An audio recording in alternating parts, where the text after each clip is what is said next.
Miss Texas Adams, her deal is she is around her like 29 to like 30 age range. She has two jobs. The first one is that she does community college work, and she is like a professor for like night colleges, but it's mostly for people for like art, like art history or ancient civilizations. Kind of, oh my god, what the fuck was it called? Anthropology. That's what she has a degree under, is under anthropology. Perfect. And I think as well too, she works at a museum part-time. So she has two jobs. She works with the museum part-time and is not a curator for them, but is someone that will give like the guide throughs and things like that of walking you through the history, and like does a lot of children, like kids that are going through like middle school, high school, and elementary school especially, will be under her wing as she like teaches them all about the like periods of time, such as like ancient Egypt and ancient Greece, and like what they have for works there. Some of those works being brought back by her, but she doesn't tell anybody that. Yeah. Very humble woman. Like lives in a studio apartment with her dog. And that's all she needs in life.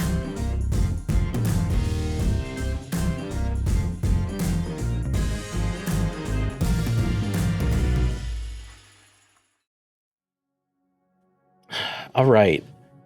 We open in the small city of Hanover, Germany.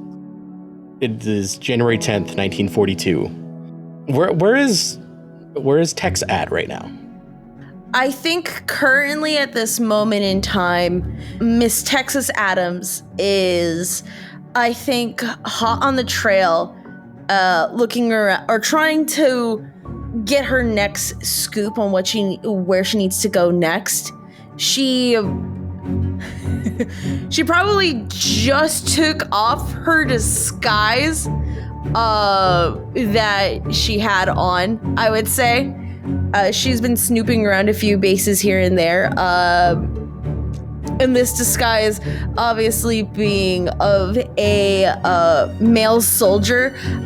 I think it actually would have been a German like regalia at least, or probably wore like a gas mask to like really hide her face, just so that you couldn't see. Obviously, it was a female, but also to her.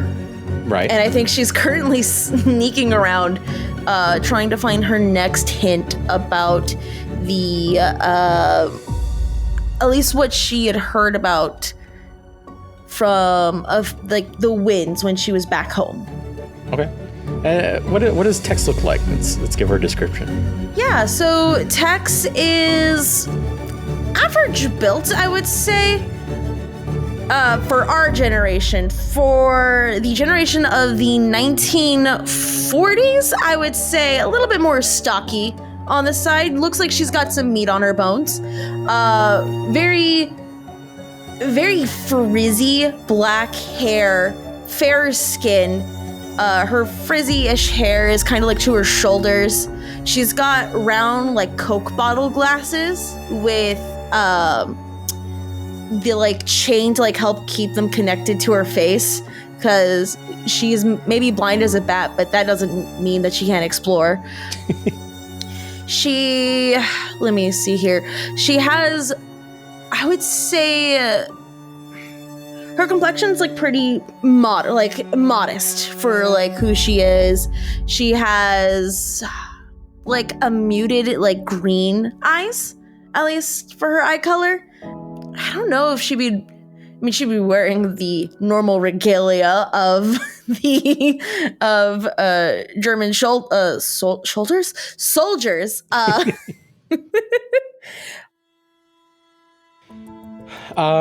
your research and just what you've been, gathering in your adventures and trying to find this artifact has led you to this small town in Germany, and you are pretty sure that what you seek is somewhere here, but you aren't entirely sure where.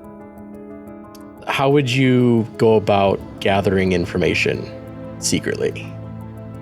How would she go about getting information? I think she would actually go to the library like a big fucking dork.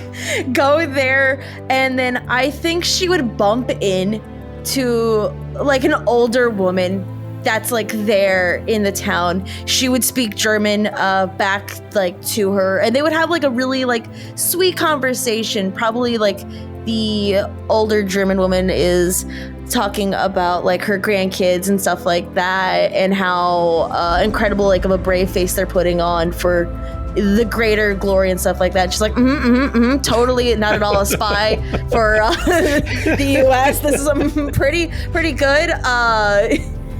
And she would probably, one thing leads to like another, and probably gets invited to this like nice grandmother's house.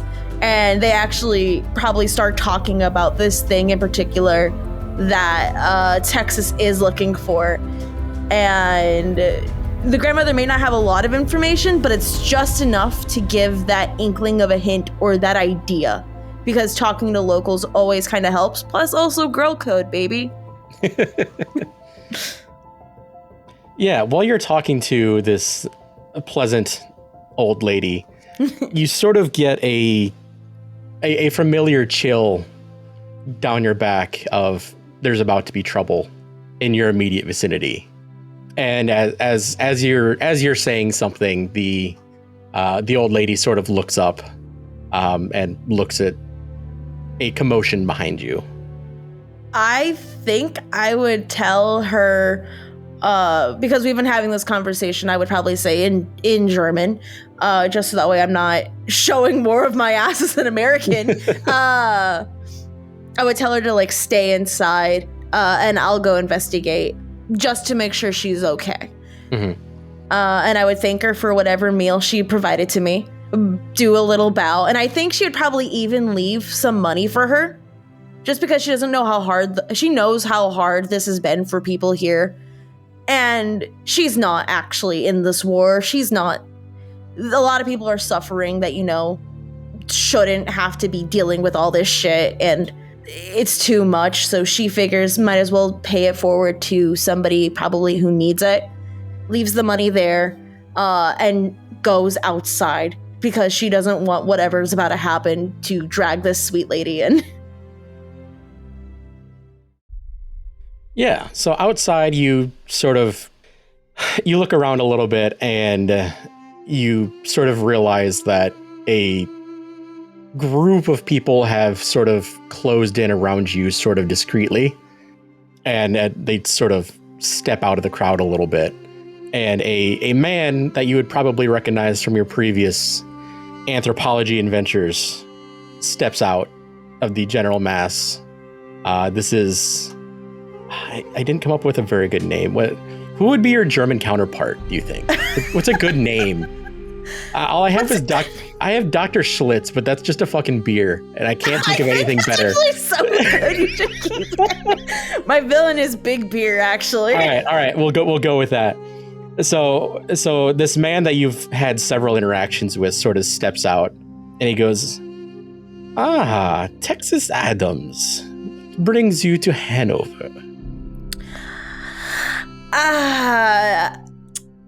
Well, you know, can't a dame go out and visit the lovely countryside? We both know that's not why you're here. It could be, though. This is wartime. Sure is. Now what are you doing here? Surely you would be up there with your men. Oh, you know me, I run collection for the Führer. But you, if anybody finds you outside of your little college, then you must be looking for something important. Or I could just be trying to get, you know, the next greatest mark on history. Yes. Or maybe you're here for the Key of Fate? She has just a stone cold face, just not showing any sign of recognition, and just shrugs her shoulder. Doesn't ring a bell, hun. Yes, it's very interesting that you show up here and now. Tell me, what do you know? Oh, what do I know? You know, that's a really important... And she just throws back her fist and just punches him in the face and starts running. He definitely hit him. He stumbles back, but as you begin to run, this crowd of soldiers that is circled around you grabs you by the arms and pulls you back. The German, Dr. Schlitz, stands back up and pulls out a handkerchief and dabs some blood from his nose, looks at it, and puts the handkerchief back in his pocket. He sort of gets an interesting little smile on his face and goes, I love this spark. I love this spark. Yeah, I'll show you more of a spark. Get over here, fucker.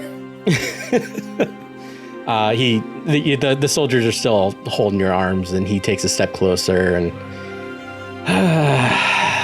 well, I have good news for you. We know where you should start, and you are going to take us past that point.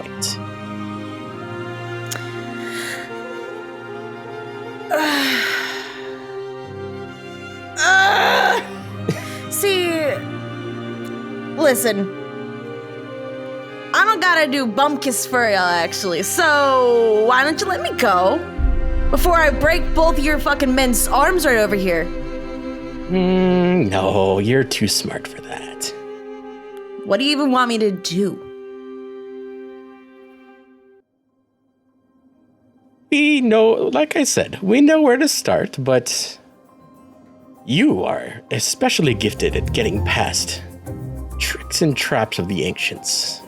So we'll show you where to start, and you will take us to the key. And if I refuse? Then you die. You're not leaving a dame with many options there then, good sir. No, why would we? 'Cause it's war times, just exactly like you stated. Take your men's crummy arms off me, I'll go with you. He sort of motions them back, and they let him go, or they let you go. And he goes, follow me. And everybody sort of gathers around you, and he begins to march you down the street. She's just, like, thinking in, like, the back of her head, it's like, why did you fucking go for, like, the face? You could have gone for the dick. That would have been a lot more efficient. He would have been down for longer. And she's like, no, like, chastise herself a little bit more. It's like, no, because then you would have had to kick more men in dicks. Which, let's be honest, that would have been fun, but, like, you can't really do that without getting some people hurt here. So luckily, it's a small town, and they bring you to a building you would recognize just from your historical studies as St. Nicholas Chapel. And he goes, the unspeakable ones are said to have had a shrine of sorts under the building. But we haven't had a whole lot of luck in finding how to get in. Have you checked for trapdoors or, anything like that? We have. But knowing these old cults as you do, it's never that easy, is it? No, you probably have to use some sort of blood or, depending on whatever cultic rituals they followed. Yes. We will let you do your exploring as you will, but we will be keeping a very close eye on you. But otherwise, we know that it's the entrance starts somewhere in this building. All right, well then, let a lady do her work, and by all means, please stop breathing down my neck. You smell of alcohol, and not of the good kind. Dare I even say, a little too fucking hoppy. And Adams walks on in. Yeah, so a couple guards do follow you, as well as Dr. Schlitz, but they do give you the room to work, but they're definitely in the room keeping an eye on you to make sure you don't try and pull anything. Gotcha. So what do you think she would have researched to sort of find how to start looking for this cult of secrets? I think realistically, she probably would have studied some cults, like some modern era cults, and how they work. Because how certain cults work nowadays have some roots in history, obviously, and how they operated and stuff like that. And so she probably went through and probably during one of her times of investigating some of the cults, found a book maybe about, or at least very little writings, like journals from somebody from this cult that got out and had coded it in some weird language.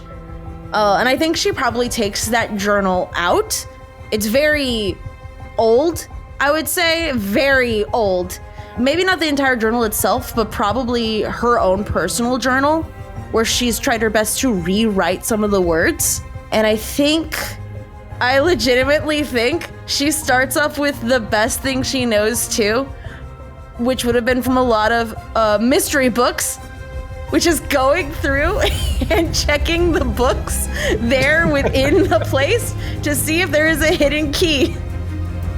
Because that would be the stupidest option. She's wanting to nail out the stupidest option first. So yeah, which makes sense. So one of the lines in this journal that she was managed to translate sort of stands out to her, and it's the line, "To seek the key, you must find the lock." Gotcha. Okay. But looking through these books, moving them around, looking at them, taking out ones that seem particularly interesting, nothing really sort of jumps out at you as anything that would fit this particular riddle. Okay. How does the room itself look altogether? So you are in the main, imagine big old church. It's there's the pews. It's a big, room with very high ceilings. It's got a raised platform with a dais and some sort of statue and imagine a super big old European church. Ooh, pretty. Okay. Yes. Lots of stained glass. Ooh. Fuck yeah, good for them. I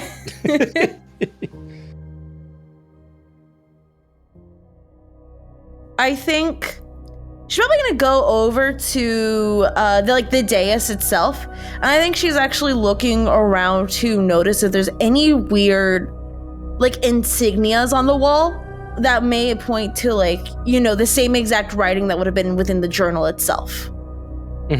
So exploring the carved walls and everything that's very ornate, a symbol almost pops out at you, and it's in the shape of what would look like a skeleton key lock, the hole for it. Yeah. And it's just sort of hidden in these swirls and lines and intricate patterns.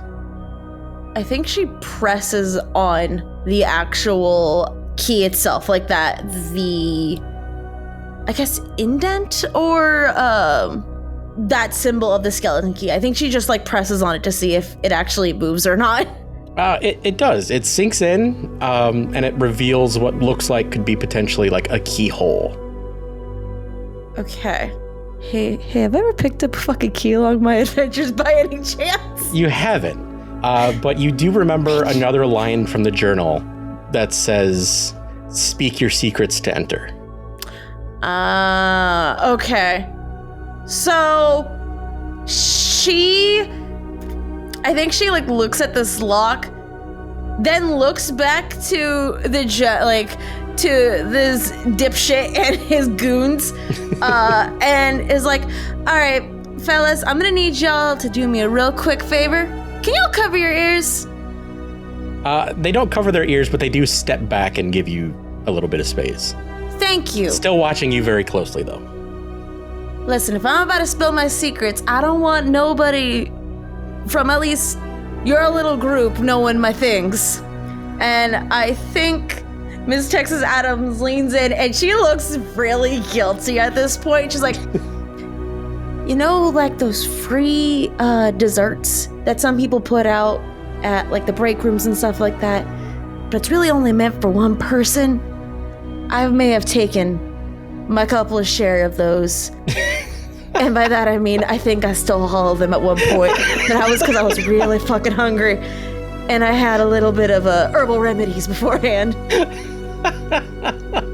Yeah, so you speak this deep, dark secret that only you would know, and you feel almost this like magical force within your mind, and you feel that particular memory, like it doesn't leave you, but it feels almost darker. It's a little bit harder to remember.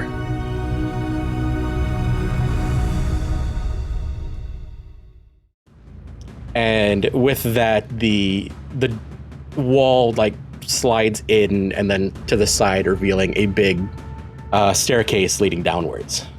And she like does a whole bow and flourish and everything, and looks to the doctor. Is like, well, would you look at that? Door open. And Dr. Schlitz looks at you and goes, "Ah, very, very clever, Mrs. Adams." Yeah, let's keep going. Anybody got a light? One of them hands you a torch.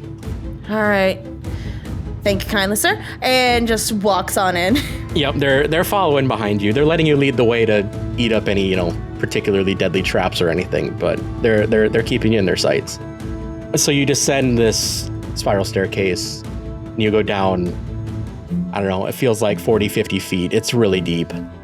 And at the bottom, you find a doorway, which is open with a sort of a mysterious blue shimmer in front of it. Okay. She'll reach her hand out to it then, I guess. She's just... Actually, no. You know what she would do? She would reach the torch out to it, because that's a lot more safe. She knows better. Yeah, there's like sort of like sparks that go around it, but the torch seems to be able to pass through just fine. Okay. Then she like looks like, okay. You know what I think she would do is she would put her pinky finger through, because if something were to happen to her pinky finger, that's not the end of the fucking world for her. And it's on her non-dominant hand, so she'd be fine with it. I'm guessing she's able to go through, at least that part of her is able to go through with no issue. Yeah, there's like the same sort of thing as the torch. There's like sort of some sparking that sort of pops off, but it's painless. It just sort of tingles a little bit. She just like has that like starry eye like look in her face. She's like, ooh. She's very excited. It has no longer become about the men that are behind her tailing her. This is a new adventure for her, and I think she just walks right on through. Yeah, and you are able to pass through. Following behind you, however, if you turn around and look, the Germans that were following you, as soon as they go to pass through it, it turns red and repulses them. I think she sticks her head out at one point and she says, "Sorry, dolls, looks like you're not chosen enough," and then puts her head back in. Your assumption in this is that you're the one who spoke the secret, allowing you passage through the barrier. On the other side of this place, so what you would know about this cult is that this was a cult that they kept the secrets of some sort of ancient being that they believed they spoke to, that would bring them the secrets of other worlds. Basically, it would tell them whatever secrets it needed to tell them, and then they would be entrusted to keep it and not speak it to any other person that's not a part of this place. And as you get this sense as you go in there that it's almost like it's a weird mix of there's no ambient sound at all, but like the slightest little noises, like your breath, the crackling of the torch, your footsteps, are amplified to the point where they echo around the place. Oh. And you feel like any sort of loud sounds at all, anybody in this area would be able to hear them within this barrier. So how do you want to explore this place? It's sort of like a cult temple-ish place. I think she would take out the journal that she has and tries to see if there's any notes about this. I think at one point in time, the person who wrote for this journal, because she remembers rewriting some of the pages. This one page she didn't rewrite because she just took it from the journal itself. And it's just madmen scribbling from this one room alone. She's like, all right, won't linger around here for too long. And we're gonna go. She just chooses a direction and just goes. She's like trusting her gut. Yeah, and like the words, if she speaks them out loud, is she thinking them or is she actually talking out loud? I think she actually does speak it out loud and realizes how loud those words feel. Yeah, it almost feels like you're yelling in your own ear, just talking at a normal volume.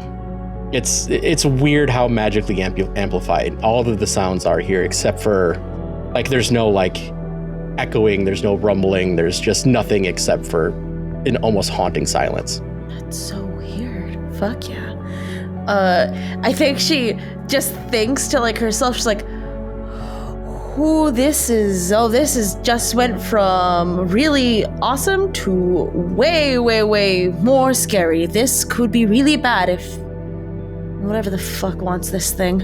And I think she's going to just continue on her path, just trying her best to find some semblance of where to go next, I would say. Yeah, so walking down this hallway, you sort of look and sort of glance in the open doors on the side, and there's like there's like barracks rooms, nothing particular that look any interesting. They're just sort of, bunk beds and what clearly looks to be like a mess hall, and just places that these people would have lived their day-to-day lives within this secret place. You also don't find any, like, there's no skeletons or anything. There's no bodies down here. It just sort of seems to be totally abandoned in some way. That's so weird. Okay. Walking down this hallway, you find sort of like a smaller altar room, like there was in the main chapel. It's sort of this, it's a, I don't know, maybe 20 feet by 20 feet square with this big altar on it. On the altar is a stone bowl filled with a silvery metallic fluid. And carved into the wall behind it is this being that you don't recognize that appears to use some sort of rings around it. Oh. I think Texas is gonna go on over to the bowl of liquid because she's curious. There's no way there should still be liquid, at least here, from what it looks like and how this place is, unless obviously it was left behind by said cultists, in which case, holy shit, that's cult water. She wants to see what the fuck that's about. So looking at it, it seems like any sort of sound, like the crackling of your torch and everything, the sound waves sort of like ripple in the liquid as they hit it. Oh, that's so weird. She just like says probably out like fascinating. I don't know if that makes it move at that point. Oh, it does. Yeah. It like very big dips and dives as she speaks. All right. You know what? I think she goes into her journal and is adding in these notes, by the way, of she's entered in this room and like what she has found, including of this like statuesque person behind this like altar almost. Yeah. So this being that's in the statue, it doesn't really look human. It's sort of it's several, it's sort of rounded. It's got strange curled horns, and it's got a series of like rings just sort of draped around its body, sitting off of it in its hand. Very, very, it also doesn't have legs. It sort of is just off the ground.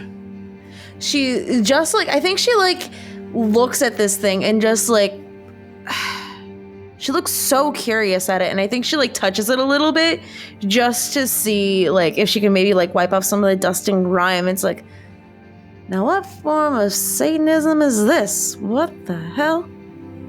She definitely like notates down all of this, and she's just like, now why is this thing in front of this weird altar? Were people sacrificed on it? Were they supposed to drink the water? What? And she's just a little confused, and I think she just sits there like silent, I think, for a little bit, just trying to think. So as you are sitting there and making notes in your journal and all of that, I think she hears the sounds. Clearly, it sounds like one of the Germans had gone up to speak a secret to be allowed to enter, to get past the barrier. Shit.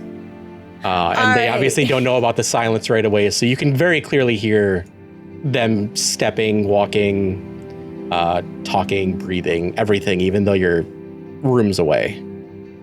All right. She like looks up to this like statuesque person, like, listen, I'll be real here. There are some nasty cats right behind me, and I am really needing to know what exactly this is all about. If you can divine intervention or some magical doohickey, can you help a gal out? She begins to hear sort of a very high-pitched, kind of cackly voice in her head. Goes, it's about time somebody showed up. I've been waiting very long for another one. Real quick, just to check. You in my head, right? You're not a German? Do I sound like one of these Germans to you? No, I just had to make sure. Hi, pleasure to meet you. Texas Adams. My friends call me Tex, my enemies call me Texas. Good to meet you. Are you here for the key? To get it out of their hands? Absolutely. I see. And he sort of, you hear like you almost feel like that same similar tugging goes, interesting secret. Not quite as good as the ones I used to get, but better, at least. Not as good as the other fellow coming in. If you wish to seek the key before he gets here, you should check out that bowl of water. All right. And she's just gonna wander on over to the bowl of water and look at it, I guess. Yeah, investigate water. So it almost looks less like water and more like liquid mercury. And as she's looking into it, she's sort of drawn into this vision. And she sees these cracks in... Okay, before we do this, what does Tex think of the weave? The weave. I think she's just more curious. I think she just wants to learn everything about it. So she sees these cracks begin to form in space all around the Earth. Holes in the weave. They are just... They're cracking open. You know, she sees them in... Japan and Europe, in the United States, Africa, everywhere, even Antarctica.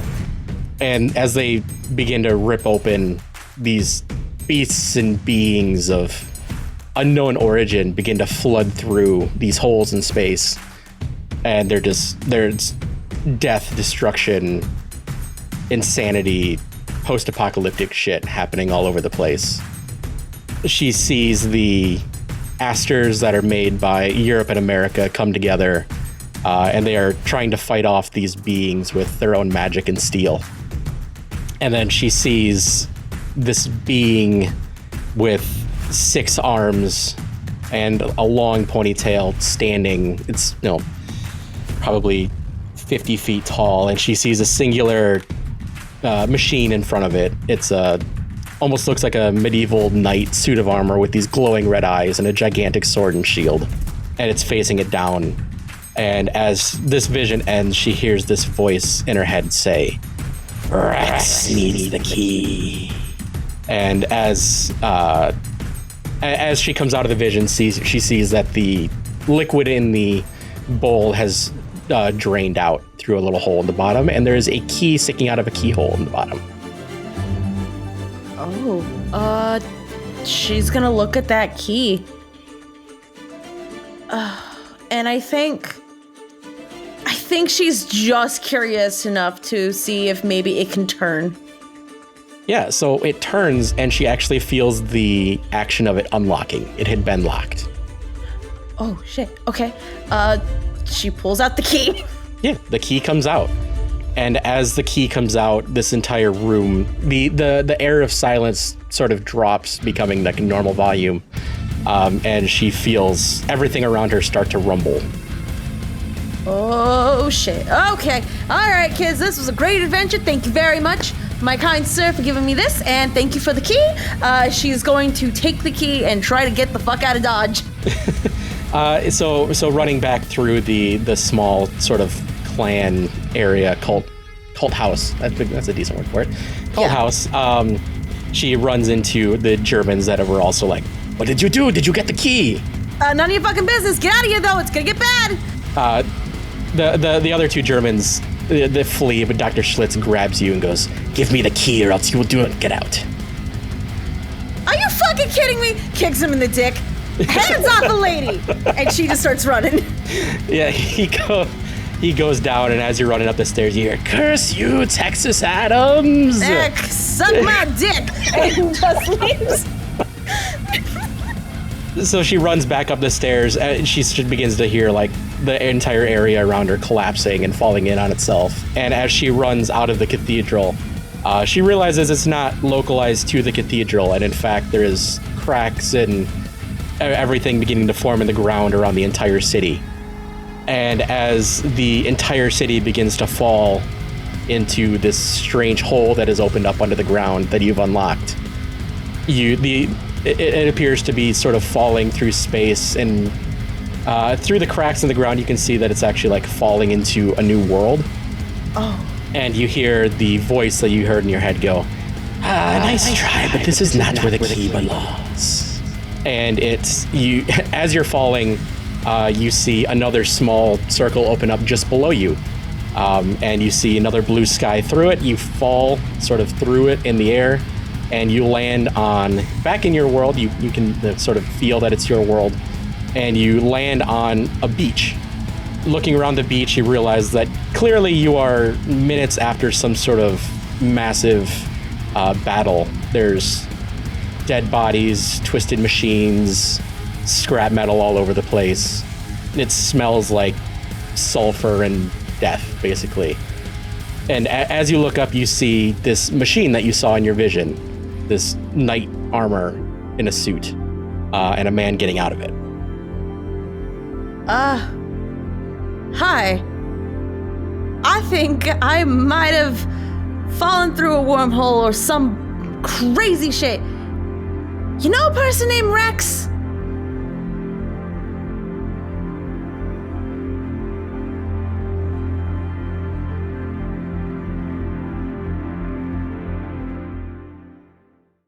Hey, Editing Kyle here. Huge shout out to Lunar for doing this with me. It was super last minute, and she pulled through and I think knocked it out of the park. If you want to hear more of Lunar, you can check her out on the Across the Plains Digiverse podcast playing Rose. She also streams on Twitch, Lunar Space Artist, and does some awesome art and various other playthroughs on there. All of her links will be down in the description below, so absolutely go check her out. And on the day this drops, it will be Lunar's birthday. So whenever you hear this, no matter when it is in the future, find her on any of our platforms and tell her happy birthday for us. Thank you.